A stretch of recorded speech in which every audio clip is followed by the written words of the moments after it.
Halo semuanya, kembali lagi dengan saya, Linda Maria, dari grup MI20A, dengan NIM 203100012.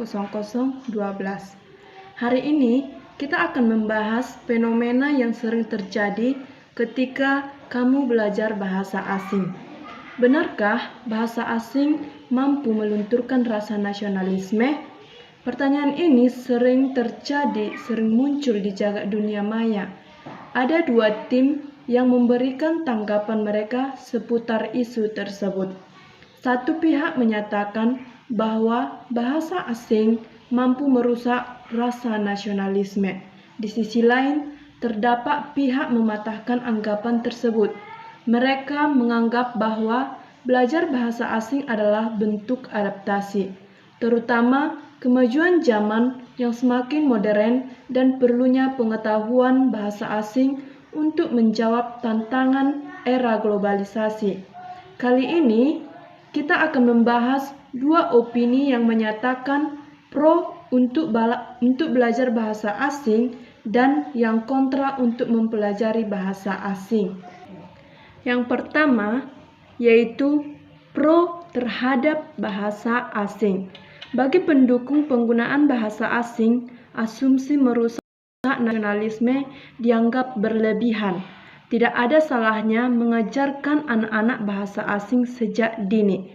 Hal tersebut akan mempersiapkan diri mereka untuk menghadapi persaingan global di masa mendatang.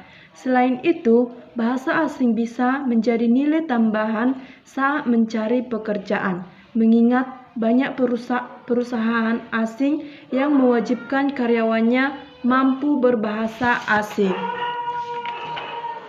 terutama bahasa Inggris. Sebagai bahasa resmi dunia, bahasa Inggris tentu menjadi salah satu bahasa yang banyak digunakan. Hampir semua negara di dunia menguasai bahasa Inggris untuk menjalin hubungan. Sebuah peneliti turut memperkuat asumsi satu ini. Peneliti ini mengungkapkan bahwa anak yang menguasai dua bahasa lebih mampu mendalami dan menggunakan bahasa secara efektif, serta mampu mengungkapkan bahasa secara setara dan benar, tentunya dengan mengikuti kaidah penggunaan bahasa yang tepat. Yang kedua yaitu kontra terhadap bahasa asing. Lalu, bagaimana sanggahan dari pihak yang kontra dengan penggunaan bahasa asing tersebut? Sebagian masyarakat merasa bahasa asing dapat melunturkan semangat nasionalisme. Pasalnya, pengguna aktif bahasa asing akan jarang menggunakan bahasa Indonesia. Tak jarang mereka juga mencampurkan penggunaan bahasa Inggris atau bahasa asing lainnya dengan bahasa Indonesia secara sembarangan. Tentu saja hal tersebut dapat merusak kaidah berbahasa Indonesia. Terlalu sering menggunakan bahasa asing dalam keseharian akan semakin menyulitkan seseorang. Mereka akan mengalami kebingungan secara tidak langsung perihal kaidah berbahasa. Posisi bahasa Indonesia sebagai bahasa persatuan tentu sudah melewati berbagai pertimbangan. Perlu untuk dibedakan belajar bahasa asing dengan aktif berbahasa asing. Belajar bahasa asing memiliki manfaat positif, yaitu menambah pengetahuan dan kemampuan. Di sini, pihak yang kontra dengan penggunaan bahasa asing menekankan pembatasan dan penggunaannya. Setidaknya, anak diperkenankan terlebih dahulu dengan bahasa asli Indonesia. Setelah mereka menguasai, barulah diajari bahasa asing. Hal berbeda disampaikan oleh Menteri Pendidikan perihal menggunakan bahasa asing. Menurutnya, bahasa asing tak lantas mempengaruhi rasa nasionalisme. Semuanya kembali komitmen masyarakat sendiri.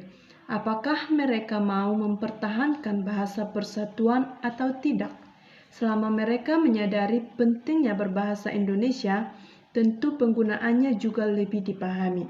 Tidak lagi campur aduk bahasa yang terkesan dengan yang aneh. Jadi, kesimpulannya, Itulah dua sisi yang terlihat dari pro dan kontra penggunaan bahasa asing. Semuanya kembali pada niatan dan tujuan kita mempelajari bahasa lain. Jika tujuannya positif, kita berhak melakukan tersebut tanpa mengurangi semangat nasionalisme. Pada dasarnya, nasionalisme dapat tertuang pada aspek kehidupan, tidak menunggu perihal penggunaan bahasa asing. Nah,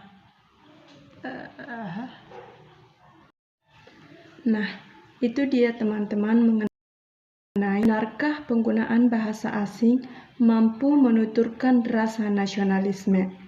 Sekian hasil presentasi saya. Jika ada kesalahan, saya minta maaf. Terima kasih, sampai jumpa.